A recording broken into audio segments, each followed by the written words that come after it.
여러분, 바울의 경우 지금 우리가 지난주까지 보았던 제 1장, 지난주에는 우리가 그 1장 그 7절부터 11절의 말씀을 보았죠. 그 말씀에서는 이제 하나님이 율법을 우리에게 왜 주셨나를 우리에게 설명해 주십니다. 하나님이 우리에게 율법을 주신 이유는 우리가 그 하나님의 율법을 거울 삼아 비춰볼 때 우리가 얼마나 하나님의 뜻에서부터 멀어져 있는가, 하나님의 뜻에서부터 얼마나 빗나가 있는가를 깨닫게 해주시고, 그래서 나에게는, 자신에게는 소망이 없고 오직 예수님에게만 소망이 있음을 깨달아 예수님께 달려나가게 하시려고 우리에게 율법을 허락하셨다라는 그 말씀을 지난주에 우리가 묵상을 했습니다. 그리고 오늘 말씀에서는, 이어지는 오늘 말씀에서는 그 율법에 비추어 보았을 때 자신처럼 빗나간 사람이 세상에 어디 있느냐라고 바울은 고백을 하고 있습니다.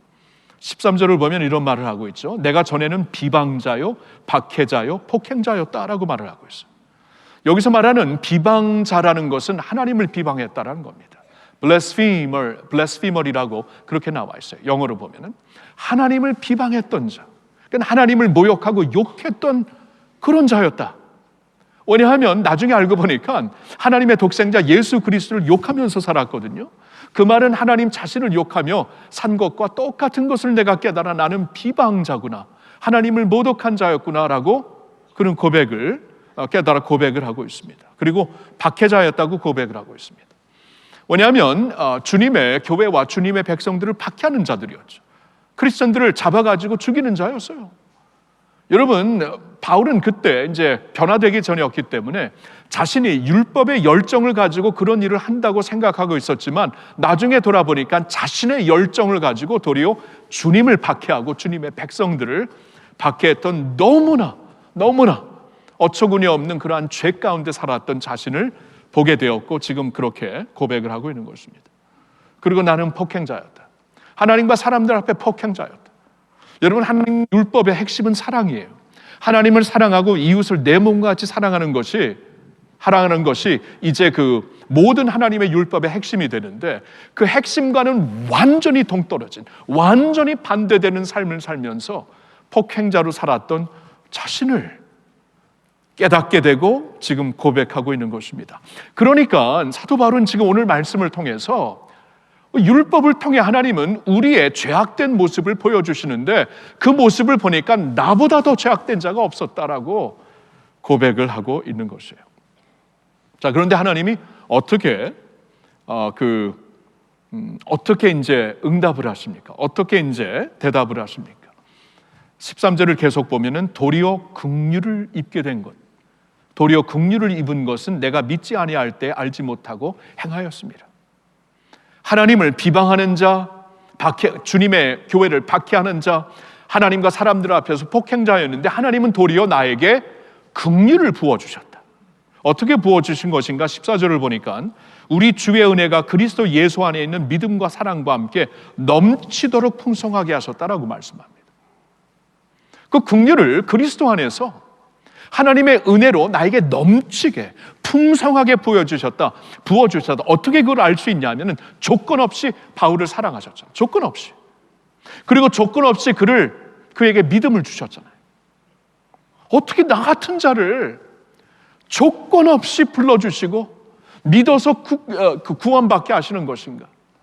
이것은 하나님의 긍휼로만 설명할 수밖에 없는 것이다. 그 은혜가 풍성히 넘치게 풍성해진 것 외로는 설명이 불가능하다.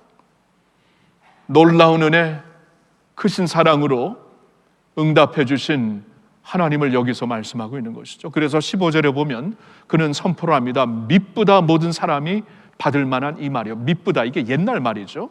이게 믿을 만한 말, 우리가 신뢰할 만한 말, 그런 뜻이에요. 우리가 신뢰하고 반드시 듣고 믿어야 되는 한 말이 있는데 그것은 바로 그리스도 예수께서 죄인을 구원하시려고 이 세상에 오신 것이다.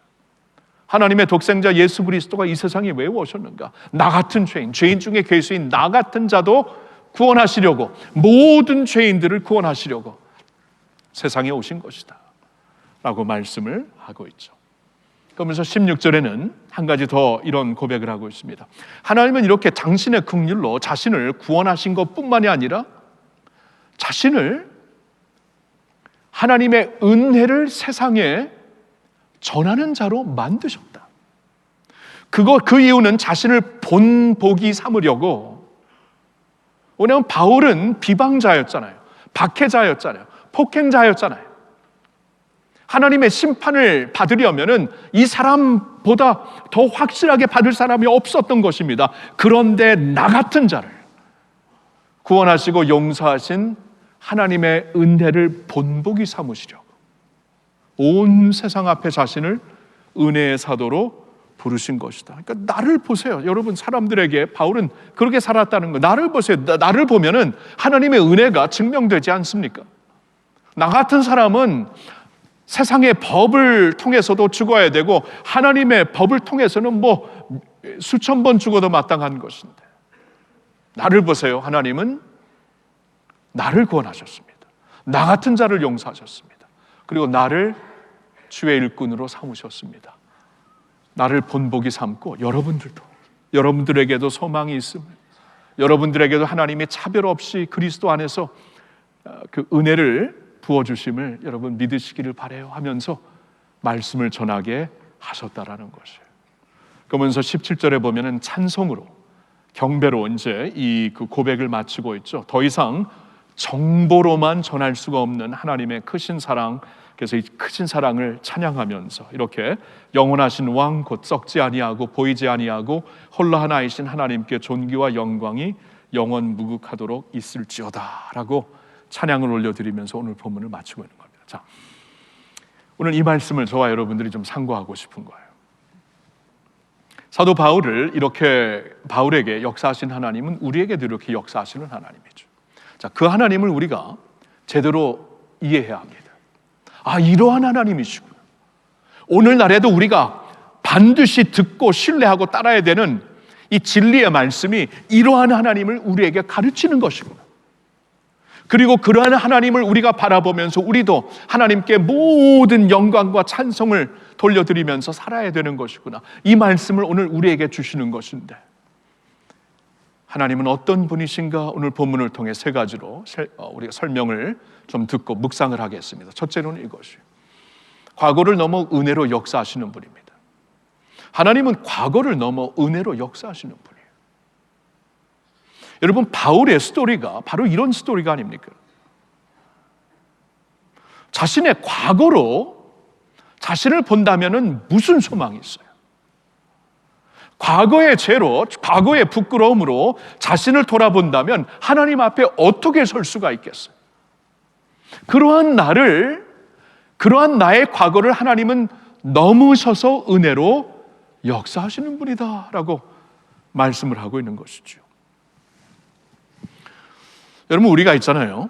과거에 묶여 있으면 아무것도 못합니다. 하나님 앞에서 있잖아요. 우리의 과거의 부끄러움과 실패와 우리의 결핍을 돌아보면서 거기에 매여 있으면 한 발자국도 앞으로 나갈 수가 없습니다. 과거는 우리를 그렇게 만들 수가 있어요. 여러분, 과거에 집착하면 아무것도 못하잖아요. 그렇죠? 아, 내가 왜 그때 그랬는가? 아, 내가 그때 그러면 안 됐어야 되는데. 여러분, 과거에 결코 돌이킬 수 없는 과거에 집착하지 않아야 우리가 이제 오늘 할 일을 할 수 있는 게 아닙니까? 하나님이 우리에게 은혜를 주신 것은 그거예요. 우리 과거에 묶여있지 말아라. 과거는 우리를 묶습니다. 우리를 매이게 합니다. 과거의 수치와 더러움과 나의 그 부끄러운 모습에 뭐 도저히 하나님 앞에 나갈 수가 없게 만드는 거예요. 근데 바울의 스토리가 그 스토리가 아닙니까? 나보다 부끄러운 사람이 어딨냐? 나보다 실패한 사람이 어딨냐? 나보다 하나님 앞에 하나님을 회방했던 자가 어딨냐? 그리스도의 교회를 박해했었는데, 사람들을, 그 그리스도를 믿는 사람들을 내가 죽이며 살았었는데, 나보다 더 회방했던 자가 어디 있는가? 지금 바울이 그런 말을 하고 있는 거 아니에요? 근데 그런 나를 하나님께서 구원하시 뿐만이 아니라 충성되이 여기셔서 섬김의 직분을 주셨다라고 오늘 고백을 하고 있는 것이에요. 그러니까 오늘 본문의 말씀에서 우리에게 반드시 전달하시고자 하는 하나님의 말씀은, 그는 우리의 과거를 넘어 은혜로 역사하시는 하나님이 되시는 줄로 믿습니다. 우리의 과거의 죄보다 크신 하나님의 은혜, 우리 과거의 부끄러움보다 크신 하나님의 은혜, 우리의 과거를 모르시는 하나님 아니죠. 꿰뚫어 보시는 분이죠. 그러나 그 과거에 우리의 잘못 때문에 너희들 자격 없다, 너희들 여기서 뭐 하는 거니, 이런 적이 한 번도 없었어요. 그런 사람들을 부르시는 겁니다. 수고하고 무거운 짐진 자들아 다 내게로 오라. 내가 너희를 쉬게 하리라. 우리를 고쳐주시는 하나님, 새롭게 튜닝해 주시는 하나님. 그래서 결코 바꿀 수 없는 과거에 집착하지 말고 오늘 하나님이 우리를 통해 하실 일을 바라보면서 오늘 해야 될 나의 사명, 오늘 사랑해야 되는 나의 사명을 감당할 수 있도록 인도하시는 하나님이 되시는 거예요. 우리의 과거는 참 부끄럽습니다. 과거의 죄는 참 큽니다. 그러나 하나님의 은혜는 더 큰 줄로 믿습니다. 더 큰 은혜를 붙잡아라. 더 큰 은혜로 역사하시는 하나님이시다 라고 말씀을 하는 겁니다. 자, 두 번째로 하나님은 어떤 분이신가? 깨진 그릇을 사용하시는 분입니다. 깨진 그릇을 사용하시는 분이에요. 여러분, 오늘 본문에서 사도 바울이 자신이 전에는 이제 비방하는 자였고 박해하는 자였고 나는 그 폭행하는 자였다라고 고백을 하는 것은 그러한 모습에서 분명히 용서를 받았어요. 분명히 용서를 받고 새롭게 된 것은 맞는데 그 일로 인하여 데미지를 받은 것은 여전히 있습니다. 전에 그렇게 폭행했던 자신의 데미지가 영적인 데미지, 심적인 데미지, 그리고 주위에 데미지를 입힌 것이 없어졌을까? 없어지지 않았습니다. 전에 그가 폭행하고 박해함으로써 주위에 많은 사람들이 어려움을 당했고 가족이 사랑하는 자를 잃었고 주님의 교회가 큰 아픔 속에 있었고 이 데미지는 없어지지 않아요. 없어지지 않아요. 그대로 있는 것입니다. 바울이 지금 그 얘기를 하는 거예요. 내가 지금 이렇게 부끄러운 사람, 깨진 사람이지만 하나님은 그런 나를 사용하신다라고 말씀을 하고 있는 거예요. 본보기가 되는 거예요. 나처럼 이렇게 하나님 앞에서, 사람들 앞에서 부끄러움이 많고 아픔이 많고 데미지를 준 많은 일들이 있을지라도 하나님은 그런 나를 통하여 여전히 역사를 하신다라는 이 메시지를 전하고 있는 것이에요. 아까 설교를 시작하면서 이제 예화로 들었던 그 스토리를 보면은 이 틈새가 많이 있는 항아리를 통해서 도리어 물이 흐르고 있잖아요. 여러분, 이 질그릇 안에 보배에 빛이 비춰나는 게 그런 뜻이 아닙니까? 질그릇이기 때문에 보배가 더 비춰지는 거예요. 금그릇이라면은 금그릇이 좀 가리겠죠. 은그릇이라면 은그릇이 좀 가리겠죠. 질그릇, 이 진흙으로 만들어진 연약하기 짝이 없는, 보잘것 짝이 없는 그릇인 경우에는 그 안에 있는 보배, 예수 그리스도가 더욱더 빛나게 되는 것이겠죠. 그런 말을 하는 것이에요. 우리의 이 부족함, 우리의 이 결핍을 하나님께서 사용하시는 것이구나.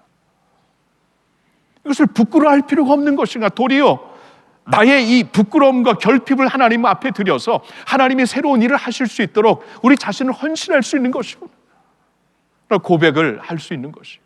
이사야서에서 말씀을 한 군데 더 보겠는데 60장 1절의 말씀입니다. 우리 잘 아는 말씀, 우리 다 같이 읽어보겠습니다. 일어나라, 빛을 발하라. 이는 내 빛이 이르렀고 여호와의 영광이 내 위에 임하였음이니라. 자, 일어나라, 빛을 누구에게 주시는 말씀입니까? 이사야서를 쭉 보면은 하나님의 법에서, 하나님의 율법에서 많이 빗나간 사람들, 그래서 하나님의 이 심판을 받았던 사람들에게 주시는 말씀이에요. 징벌을 받고 심판을 받았던 사람들인데, 근데 이제는 하나님께서 당신의 영광이 그 위에 비치게 하신다. 하나님이 이제 이사야서를 쭉 보면은 하나님의 메시아 예수 그리스도 그루터기를 허락하시어서 그루터기의 세대 중에 이세의 아들 예수 그리스도를 허락하시어서 그분으로 말미암아 여호와의 영광이 너희 위에 망가지고 부서지고 틈이 정말 많은, 틈새가 많은 너희 위에 그의 영광이 임하였으니, 그 영광이 임하였으니 일어나서 그 빛을 발휘하라. 열방이 내게로 오리라. 그 빛을 통해 주님을 보기 때문에 말입니다. 바울이 하나님의 은혜의 본보기가 되었다는 게 그런 뜻이 아닙니까? 나 같은 사람을 하나님이 이렇게 사용하시는 것은 여러분들도 충분히 하나님 안에서 자유를 얻고 소망을 찾으라는 것이 아니겠어요? 우리의 결핍을 있는 그대로 사용하셔서 당신의 빛을 비추신다. 이 항아리의 구멍을 통해 물이 흘러나가게 하듯 나의 그 틈새를 통해 하나님의 은혜의 빛이 흘러나가게 하는 것이고, 나의 약함을 통해 자신의 강함을 드러내신 게 아니겠습니까? 그렇게 달았어요. 여러분, 그러니까 있잖아요. 하나님 앞에서 이런 자유가 있으시면 좋겠어요. 나의 결핍을 이렇게 감출 필요 없습니다. 그렇다고 의도적으로 드러낼 필요도 없는데 그건 주책이죠. 나 이런 어려움이 있어. 나는 그렇게 할 필요는 없지만 그렇다고 감출 필요도 없다라는 거예요. 나의 가족의 어려움과 결핍을 드러내서 자랑할 필요는 없겠지만 감출 필요도 없다라는 겁니다. 다 알아요. 우리 어느 정도 살다 보면 우리에게 이런 결핍이 있고 가정에 이런 아픔이 있고 다 서로 압니다. 근데 그걸 자꾸 감싸려고 하고 포장하려고 하니까 우리도 자유롭지 않고 옆에 있는 분들도 불편하죠. 근데 이것을 도리어 있는 그대로 우리가 하나님께 올려드리고 나눌 수가 있다면 서로 은혜를 받는 거예요. 서로 은혜를 받으면서 이러한 결핍 중에도 하나님의 은혜가 더 큰 것이구나, 하나님이 우리의 연약함을 통해 역사하시는 것이구나, 그런 것을 깨달을 수가 있는 것이에요. 여러분, 우리의 부족함을 부끄러워하지 마시고 내가 약할 때 강함이 되시는 하나님을 의지하시기를 예수님의 이름으로 축원합니다. 세 번째로 하나님에 대해 이런 것을 우리가 알 수 있죠. 우리를 일꾼으로 부르시는 분이구나. 우리를 일꾼으로 부르시는 하나님이에요. 사실 오늘 본문이 이 내용으로 시작이 됩니다. 1장 12절에서 우리가 말씀을 보았죠. 12절부터 보았죠. 12절이 이렇게 시작이 됩니다. 나를 능하게 하신 그리스도 예수 우리 주께 내가 감사함은 나를 충성되이 여겨 내게 직분을 맡기심이니. 자, 직분이라는 것이 조금 오해가 있을 수 있어요. 오늘날 직분은 그러면 타이틀이 되죠. 목사 직분, 장로 직분. 근데 그런 말이 아니라 내게 섬김의 직무를 맡기셨다, 그런 뜻이. 이게 조금 더 원어에 가까운 번역이 될 겁니다. 나를 충성되이 여겨 내게 섬김의 직무를 맡기셨으니, 그런 말입니다. 사도 바울이 지금 무슨 말을 이 본문에서 하고자 하는 것은 단순히 한때 비방자였고 박해자였고 폭행자였던 나를 하나님께서 나를 용서하시고 구원하셨다라고 이것만을 전하는 게 아니라 그걸 넘어갔고 이러한 나를 하나님께서 당신의 섬김의 직무 나에게 맡기셨다, 본보기가 되게 하셨다, 이것에 너무나 감격하여 이 말씀을 오늘 디모데와 나누고 있는 것이에요. 이 본문이 되는 것이에요. 그러니까 우리가 오늘 이제 세 개의 포인트를 보고 있는데, 하나님은 우리의 과거를 넘어, 과거의 부끄러움을 넘어 자신의 은혜로 역사하신다, 맞습니다. 그리고 하나님은 우리의 결핍도 당신의 영광을 위해 사용하실 수 있는 분이다, 맞습니다. 근데 거기서 맞춰서는 안 되는 거예요. 우리에게 은혜를 베푸시는 하나님, 우리의 결핍까지도 당신의 영광을 위해 사용하실 수 있는 하나님은 반드시 우리를 자신의 일꾼으로 부르셔서 일을 이루시는 분이다. 그러니까 이것을 정보로만 느끼지 말아라. 이것을 추상적으로만 알지 말고 이것을 친히 우리가 우리의 삶으로 보일 수 있는 자리까지 나가라. 하나님이 우리를 일꾼으로 부르시기 때문에 우리 자신을 하나님께 일꾼으로 드려라, 그 말씀이에요. 이게 바울에게는 감격이 된 거예요. 어떻게 나를 그냥 구원하신 것, 나를 용서하신 것만으로도 내가 일평생 살면서 감격하며 살 건데 어떻게 나를 당신의 본보기로 삼으셔갖고 당신의 그 섬김의 직무를 나에게 맡기셨는가, 이게 너무나 감격스러워서 지금 고백을 하고 있는 사도 바울이 되는 거예요. 우리에게도 그런 감격이 있나요? 나 같은 자를 구원하신 것뿐만이 아니라 나를 사용하셔서 섬김의 직무를 주셨다라는 것이 나에게 얼마나 감격이 되고 있나요? 금년에 우리 교회의 비전 선언과 함께 이 성구로 주시는 말씀을 보세요. 너는 진리의 말씀을 옳게 분별하며 부끄러울 것이 없는 일꾼으로 들으셨나요? 불끄러울 것이 없는 일꾼으로 인정된 자로 자신을 하나님 앞에 드리기를 힘쓰라라고 말씀하고 있습니다. 여러분, 우리 자신을 불끄러울 것이 없는 일꾼으로 인정된 자로 하나님 앞에 드리기를 힘써라라고 말씀을 하고, 힘써라. 하나님이 이렇게 우리를 불러주시는 것이다. 이게 하나님의 영광이다. 이게 하나님의 능력이다라고 말씀을 하는 거예요. 일꾼으로 불러주시는 하나님 앞에 얼마나 응답하시고 있나요? 금년에 우리 교회에서는 임직이 있을 겁니다. 임직은 하나님의 교회의 일꾼들을 세워가는 과정을 가리킵니다. 임직이 있을 텐데, 일꾼을 세우시는 하나님의 그 과정을 허락하실 텐데 어떠한 마음으로 여러분 참여할 것인가? 물을 수 있어야 돼요. 여러분, 성경을 보면은 이 직분을 받아가지고 하나님의 일꾼으로 섬기며 살았던 자들이 있냐면, 직분을 받지 않고도 충분히 하나님의 일꾼으로 섬기며 살았던 자들이 나옵니다. 사도 바울의 경우에는 직분이 주어졌지만, 바울의 이제 여러분 서신서를 보면은 이 마지막 부분에 가서 여러 함께 동역했던 분들의 이름이 나와요. 그분들은 직분 없이 섬긴 것입니다. 그러니까 다양하게 섬길 수 있어요. 오늘도 직분이 주어진 자들만 섬기는 게 아니라 직분 없이도 충분히 하나님의 은혜를 받아 섬길 수가 있는 것입니다. 그러니까 다양하게 섬기세요. 직분에 이렇게 목숨을 매지 말고 직분을 받았든지 안 받았든지 주님을 열심히 섬기면 되는 거예요. 일꾼으로. 그게 하나님의 뜻입니다. 그런데도 불구하고 교회에게 허락하신 어떠한 과정을 통해 우리를 일꾼으로 부르신다면 그 일꾼의 직분을 받아들이는 게 영광스러운 일이 아니겠어요? 하나님께서 이렇게 불러주신다고 하는데, 너희 자신을 부끄러울 것이 없는 일꾼으로 하나님 앞에 드리기를 힘쓰라고 말씀하시는데, 그러한 한 해가 되었으면 좋겠어요. 하나님 앞에 일꾼으로 부르심을 받아 직분이 주어지면 감사하는 마음으로, 또 직분이 주어지지 아니한다면 그래도 여전히 감사하는 마음으로 내게 은혜를 주시고 나를 일꾼으로 부르시는 하나님 앞에 여러분 자신을 온전히 드릴 수 있기를 예수님의 이름으로 축원합니다.